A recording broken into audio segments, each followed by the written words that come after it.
Welcome back, WNST, Towson, Baltimore, and Baltimore Positive. We are positively doing the Maryland Crab Cake Tour. It's all brought to you by our Betty Boop Scratch-Off tickets. We're Conrad's. We're into segment 3 right now, and it's happy hour all day on Friday here at Conrad, so we're at Perry Hall. It's all brought to you by the Maryland Lottery, as well as our friends. Goodwill Industries gave me this little truck for spring cleaning. This is the one that they bring up in front of me because the bags in the back, no bueno. I have too much to give away. So Goodwill and our friends at Window Nation, our newest sponsor. I have a sponsor here on the set who drops by the Maryland Crab Cake Tour, probably just to get the Betty Boop Scratch-Off tickets at this point and to give me a hard time. Bill Cole is here from Cole Roofing. Stood me up on Wednesday morning. Stood me up. Just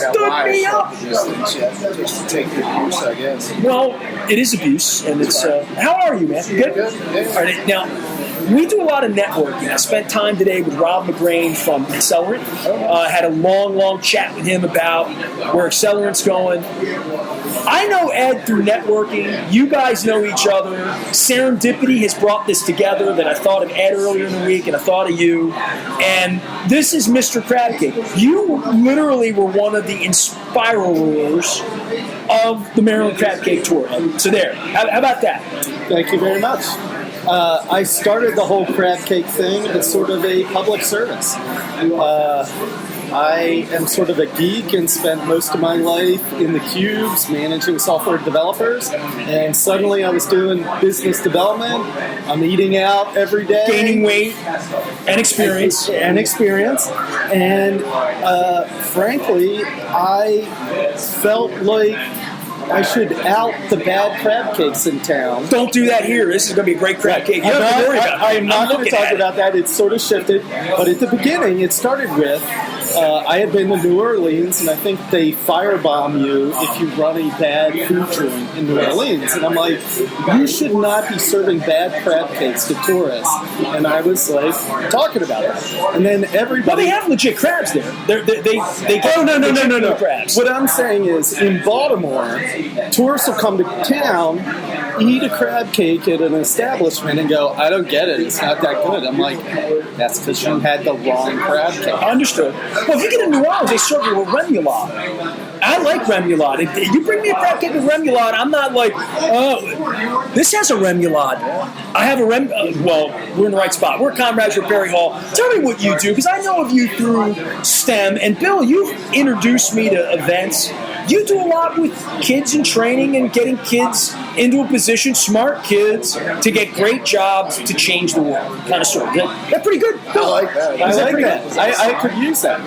So I work for a company called Think. We do management consulting. We work with big companies and small companies to make them more efficient. But in my unpaid second job, I run the Baltimore Robotics Center, which is competitive robotics for kids from underserved communities. I kicked Ray Lewis's ass from that game, that night we had him there. And made him so angry when I was beating him. I was trash-talking him while I was beating him. My wife got it on video. We shook hands at the end, but he didn't like me in the middle of it. And he's real competitive. He's very competitive. And talk about Baltimore positive. Like, one of the things that people don't realize about Baltimore is Baltimore City Public Schools, Baltimore County Public Schools have an incredibly strong competitive robotics program. And that's the sport where everybody can go from. Well, hang on a second. When I was a kid, we didn't have robotics. Billy, did you have robotics at Calvert Hall? There was none of that. No?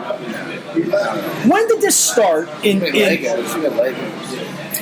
I go back to the first computer classes where I had Get 10, Take 20, with the punch cards, right? In the day. So I feel like I'm pretty computer savvy now as far as doing this. But building one, no bueno. I would, but operating, what is STEM? STEM is science, technology, engineering, and math. And some people call it STEAM, and they throw art in it. Or science, technology, engineering. My wife's an engineer. Math. I wasn't good at any of those. I'm being honest with you. None of those were my thing, Well, the other thing that I want people to understand about the competitive robotics is it's one of the only places in a school where you can deal with like a hacksaw and a wrench other than the theater department. So believe it or not, there's this school in Dundalk called Patapsco High School. That's a rival. That's the wrong school. That has one of the top teams. And the reason is that... They must have stolen from Dundalk. It could have been. It could have been. Recruiting set. Are we recruiting now? Is that like Dunbar loading up? What are we doing? There are great teams all over the area. And one of the cool things about the program is kids get scholarships and they get careers. And some of those careers, people are thinking like computer science and stuff like that, and that's my channel. But other ones are like in manufacturing and in auto mechanics. Because kids have so little access to tools, and some kids are natural gearheads. So you were a nerd as a kid. What replaced this part of your life then? Because STEM wasn't available to you, right? And I think about all the really smart kids that I went to school with that maybe did It's Academic or did things that were academic in their nature, not sports or intramurals or band camp. No offense to any of those things. I participated in a lot of that. I mean, I did shows and all of that. But for kids to have this available, does every school have a STEM program? Well, they'll have STEM programs, but certain education systems are more focused on doing stuff that actually leads to successful outcomes. Like, for example, Baltimore City and Baltimore County are really good at robotics. So they get the robotics scholarships, not to put on Howard County, though I often like to, is like you go to state championship, there's like 25 teams from Baltimore County out of 60. 0 from Howard County. So you would think that Howard County, with all the money and all the stuff and the education, would have a lot. But like the kids that are going to get the scholarships, think of it like sports, like football or basketball. Like the pipeline going out of, say, like Hereford High School or Eastern Tech. Well, this is a nice thing to have on your in your transcripts that when you're trying to get into college, right? It's not about going to college. No? It's about getting paid to go to college. Right, and it's not like a transfer plan because they're finding out before you're even like submitting the transfer, right? Because you're a 6th or 7th grader and you're competing at a really high level, and then you move into 9th grade and 10th grade, and then these other organizations, whether it's Northrop Grumman on the private entity side, right, or the schools, and that discussion's already happened. But what we're doing with smart kids is important in this country, right? We need to make things, build things, right? And we're not doing it. I think to Ed's point, is what Ed talks a lot about is systemically, right? Like how do we build systems? One county has it, one county doesn't, and there's no rhyme or reason for it, right? Well, you get a couple really inspired humans, right, who lean in, and all of a sudden magic happens over here. But over here, we don't have those humans, so we're kind of like left to our own devices, right? But can we figure out a way to take systems and layer them in to provide more opportunity? Ed and our other buddy Tim, we used to talk about this a lot. Like on a Tuesday night, there's like 7 places I can take my kids to play soccer. There's 5 places to play lacrosse. There's 4 for basketball. There's band camp. I can take them a rock band. Right. What are we doing to create this opportunity for those kids who don't work in that area? Bill Cole is here. Ed Mullin is here. We're doing the Maryland Crab Cake Tour with beer. I'm at Conrad's. We're at Perry Hall. It's all brought to you by the Maryland Lottery. I'm giving away some Betty Boop scratch-off tickets. Ed's going to get one for playing, as is Bill. We've also had our friends from Wise Markets out here, and our friends at some point, Window Nation's going to give me something. I think it might be a big frame to wear around my head. We're going to do that, and our friends at Conrad's here. We're going to get this crab cake. The crab cake's here. The fries are here. I'm going to bring all this in the remoulade. We're going to talk about crab cakes. I need to just take a fry. I need to know one point of clarification. I'll take a fry. Earlier, we were talking about Ed's growth in the business development, and that it led to crab cakes. And as a business owner, I just wanted to clarify the point that business development does not require you to eat crab cakes. Mm-hmm. There are other things on the menu that you could choose to eat. I just like you follow me there. Like I got the whole. Hold on a second here. I got a menu here. I got a Conrad's menu. It's Crabby Hour. I just had really good chicken tenders. Well, it's happy hour all day. You had deviled eggs here. Anything more local? I don't like deviled eggs. I saw a thing the other day, and I wanted to show it to my wife. My wife likes deviled eggs. And there were like a dozen different recipes for what you could put. Like putting a mushroom, thinking about the egg as a little mini omelet, that you could put onions, you could put salsa, you could put lots of things you could put in an egg to make a deviled egg different than what it used to be with me, was like sort of mayonnaise, mushy, mustardy, paprika-y. These were, 2 of them were crab topped, 2 of them were like filet topped, and 2 of them were like grilled pork topped. And they were delightful. Hold on, you got Gucci? Yes. Andrea, do you have Gucci deviled eggs here? Yeah, they were really serious. She said they were deviled eggs were unbelievable. Oh, yeah. He said they were Gucci, like they weren't just regular. Yeah, they are. All right. They were delightful. And I'm trying to read off the Krabby Hour menu here. So, That's a heck of a deal. well, it's just $6 too. It's a heck of a deal. Andrew will be in next segment. We'll get you in here later. We're talking about crabs and ears of corn and burger sliders and watermelon slices. I can have watermelon slices? That feels like summer. Well, I want to talk more about robotics because Billy invited me, and I've known you a long time, Ed. I've seen you out around town. But Billy invited me to the robotics thing. I think it was after you and I went to an Oriole game together. And my wife and I went up to Timonium, and you had Ray Lewis there. It was a big business event. But I felt like I was playing Rock'em Sock'em, a game I played when I was a kid. It was in a big pit with these little Jeeps that were like remote control. But the thing that impressed me, you had a bunch of kids that came, and I thought they were from Howard County of all things, and you could probably tell me they're not. Oh, no, they were from Mervo and from Reach Academy. And from Holland. And they were showing us what they built. And we were kind of blown away that this is the act.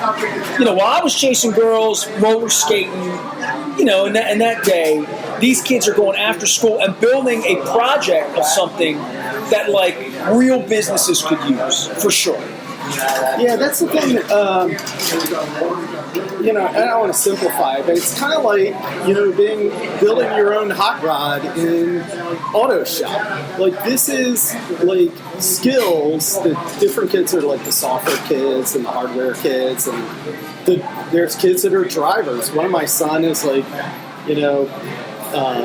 drive to survive, crazy driver level mentality, but it gives them something where they can showcase their talents. It's something that the actual industry wants.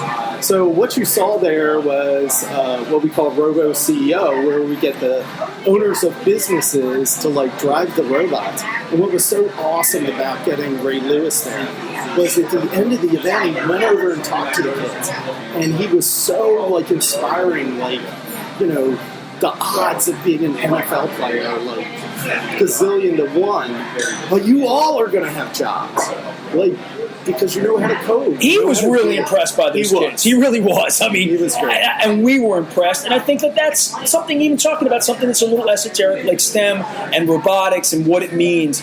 It is visual when you see these kids and you see what they're building. It is different than building software. It's visual and it's physical, the things they're building. I think it's a lot about taking time to understand the future and then being able to pull some of that future back where we're building skills so that they're prepared for the future. My story that I always love to tell is, so when we build groups, there might be 12 guys on that group. Some guys are picking stuff up, other guys are ripping stuff off. One guy's kind of like quarterback and telling everybody where to go, and then there's a couple experts that help with the install and all that stuff.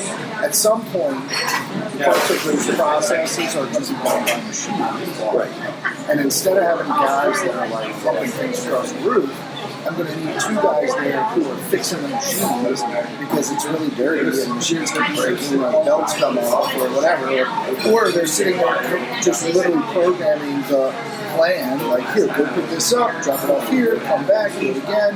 And that's where this is going. But if we don't have anybody that is able to do that, and this is just commercial roofing, how many more things are more important than that we do, building airplanes and whatever it is, that's the evolution of manufacturing, construction, and all these things. So having kids getting a taste of that and being able to launch their careers in that direction, we're going to need millions and millions. Yeah, there's 20,000 open computing jobs in the state of Maryland, and whenever I run into Kelly Schultz or Peter Francho or any of the folks running for governor, I'm like, Kelly Schultz is like, I know, Ed, 20,000 open computing jobs, we're not doing anything about it. I'm like, think about all the taxes you guys could collect.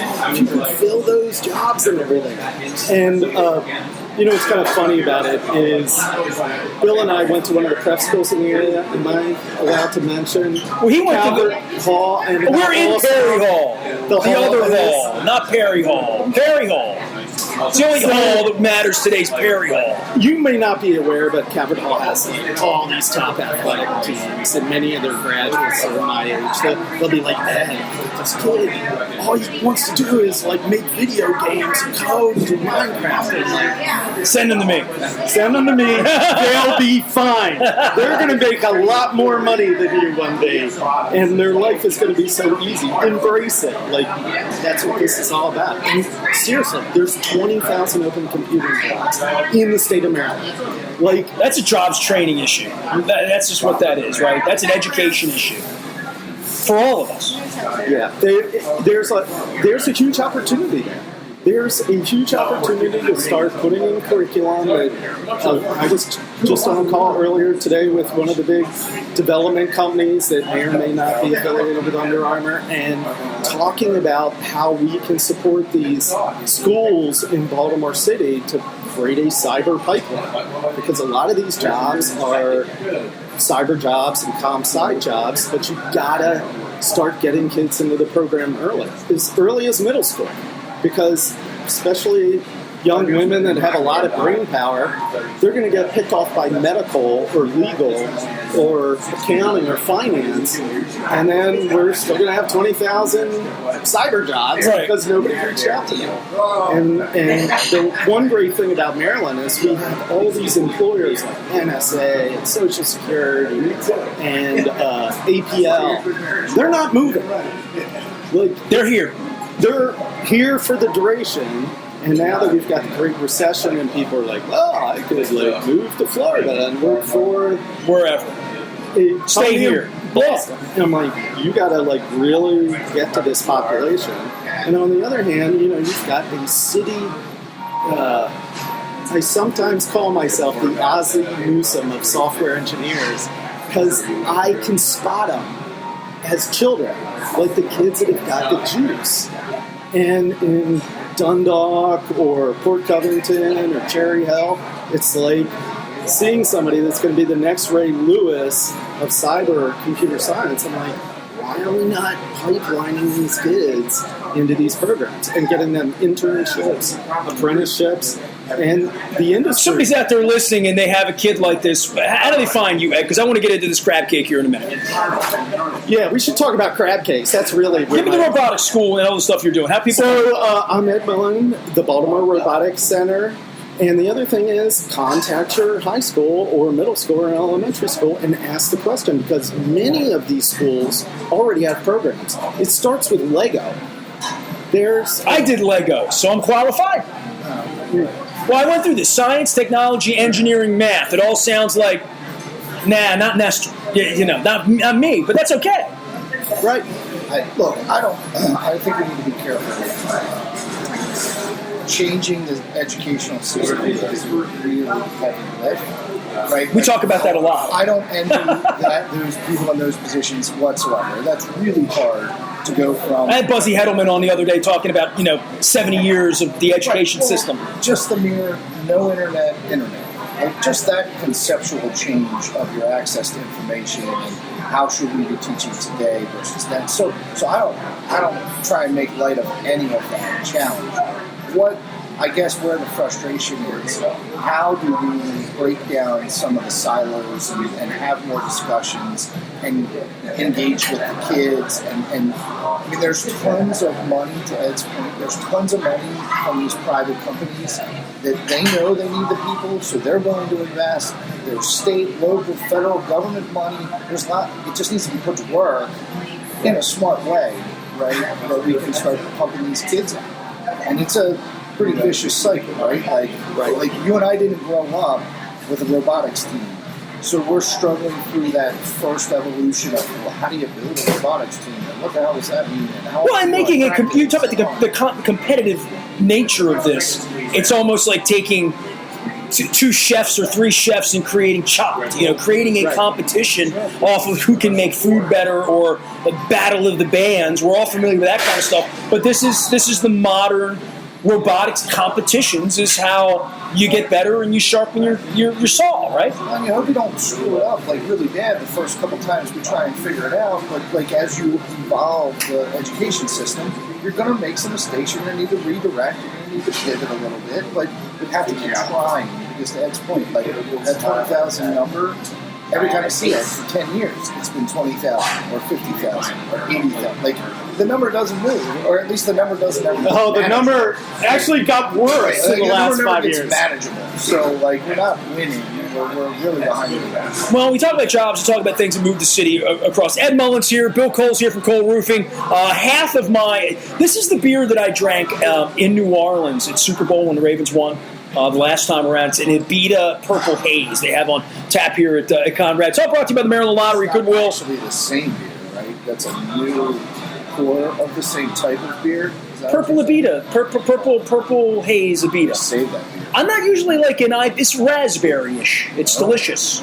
It's delicious, yes. We have crab cakes here, and this will pair very, very nicely with the remoulade. I assure you of that. They brought crab cakes, and we got French fries. Ed brought beer onto the set when I told him not to. Robotics guys, man, always a rabble-rouser. Always trouble in this science, technology, engineering, and math portal. So I've had this crab cake. I had it in Abingdon. I want you to have it because I care, Ed. We're Conrads. And part of the crab cake tour, I should say that two of you were both inspirers to me. Ed's idea of doing the crab cake thing, sort of your idea, but really stolen from these gentlemen when I was a child, and I've asked Rodericks, Bass, Olesker, all the old sage types.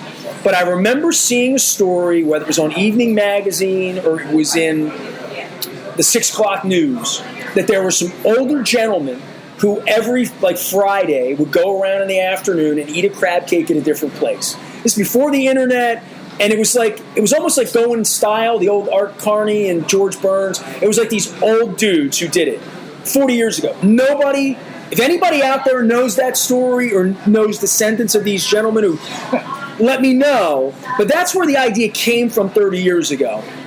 And then I follow you on Facebook, and you get crab cakes like in Houston and in Florida, and you really I search them out. I search out a Maryland crab cake. People are like, "Don't eat them out of town." I'm like, "Don't do it." I will tell you that the Lock Bar in Boca Raton, they're Maryland people. Yes, you gotta find those Maryland people. Yeah, it doesn't count. I mean, it does, but it doesn't. It would be upsetting if it wasn't, right? Yeah. Like but if they went there and they... I just don't. I mean, I'm going to Long Island on Saturday night, right? I'm not getting a crab cake. I'll get anything but a crab. It says Maryland style crab. Yeah, I don't want any part of that. You don't want that. No. One of my things when I started doing this was for people that don't live here anymore, to make them jealous. Find the place. and I will tell you, it doesn't matter. You get them delivered now. You get them shipped all across the country. I was in South Florida on a Thursday night when there was a Ravens game, and I put it out on social media. I'm like, I've got 20 minutes to figure out where the Ravens bar is down here. And Mark Phelps of Carroll Independent Fuel goes, "You need to be at Kilby's in, it's either Juneau or Jupiter." And sure enough, I walk in, all these people are in purple. Guess who's got a great crab cake? That place? All right. Absolutely. Well, I mean, so they're everywhere, and that's kind of my thing, is finding them in unforeseen places. All right. Well, you're Conrad's in Perry Hall. We're going to get down with this crab cake. Bill inspired Baltimore Positive, which were conversations that didn't necessarily have to do with how few people went to the Orioles game last night, and I was one of them. or either draft or sports or even the Kentucky Derby, which is going on this weekend. But so the combination of his inspiring conversations that lead to STEM conversations circled around crab cakes. And here's what I've decided to do. Bill, I don't know if you know this, but I'm going to do 31 breweries in August to go with the 31 crab cakes. Yes, it's true. My wife's going to drive. And then it's 30 days. I'm going to need detox. Yeah. We're here. We're at Conrad's, and I love the remoulade. How do you feel about, do you do cocktail? Do you do tartar? I mean, I feel like I'm really talking to an expert. I mean, you're the guy I know that I know you've had more crab cakes than me. So, literally.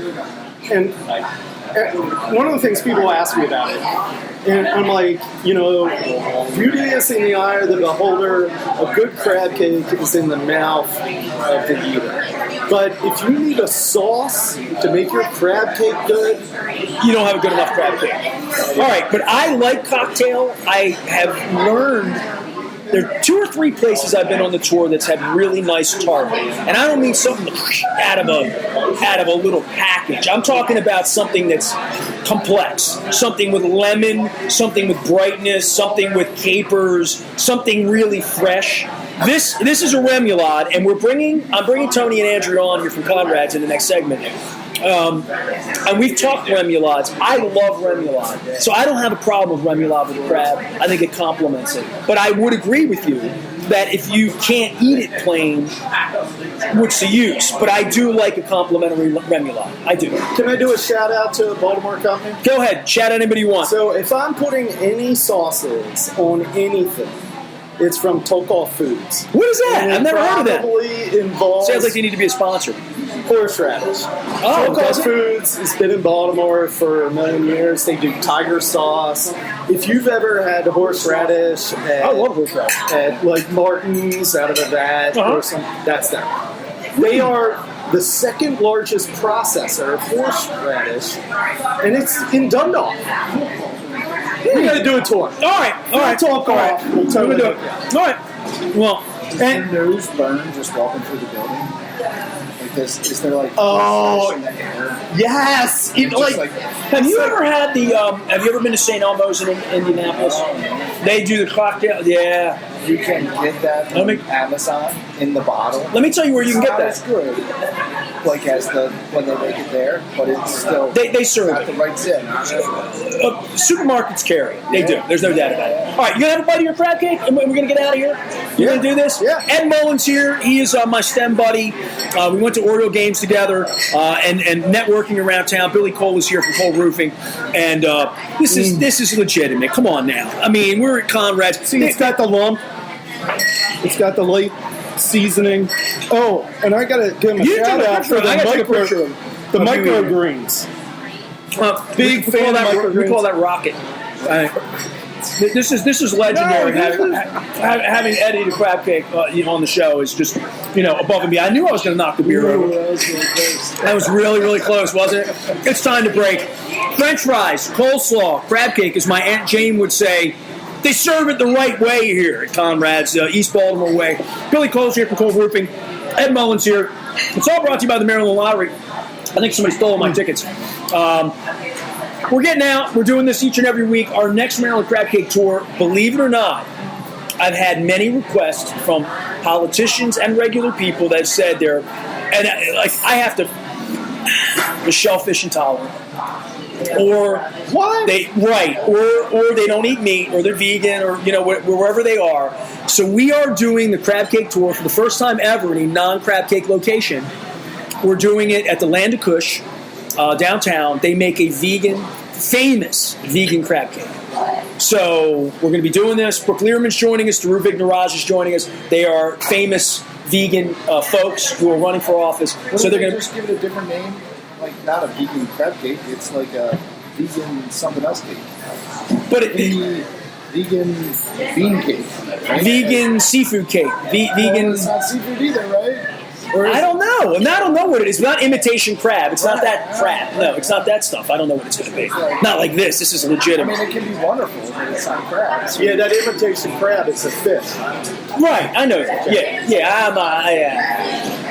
The fish stick, crab stick. I'm not into all that. That's why I come to Conrad. We're not doing any of that on the crab cake tour, but we're going to do a vegan crab Just cake. because it's almost Mother's Day. Okay. That is why I'm a tartar sauce with my crab cake, because my mother used to make like real tartar sauce. Right. And that was the shebang. Right. Deep fried crab cakes with the Like hockey pucks. That's what my mother made them. Yeah, you got it. With the homemade tarts. I mean, that was crab cake experience. That's what it is for me. I won't say it's true. Some people get real upset when I order the fried crab cake. They look at me, they give me the stink eye, and I'm like, that's what my mama did. So I don't have any problem with fried crab cakes. I'm not much for like yellow mustard, like the way they serve them at the ball. I'm not doing that, you know. Yeah. But that's the old school way. All right. Cheers to everybody here listening, and appreciate you guys coming out. I finally got Ed out for a crab cake, man. Yeah. We had COVID, we had masks, we had all this stuff going on. He told his nerd story, which I love, because, you know, I mean, maybe my grandkid's going to be a STEM kid maybe when the time comes, you know? Like 2 or 3 people to hear Ed's story and get on the train and, like, let's just keep moving it forward. Keep moving it forward. Well, I got at least 2 or 3 listeners here today, so I'm appreciative. We're giving the Maryland Lottery tickets away. It's all brought to you by our friends at the Maryland Lottery, as well as Goodwill. I have my little truck and our friends at Window Nation. On behalf of my pal Bill Cole and Ed Mullin, we're back for more here at Conrad's. More beer, more Abita, more Purple Haze from Perry Hall right after this.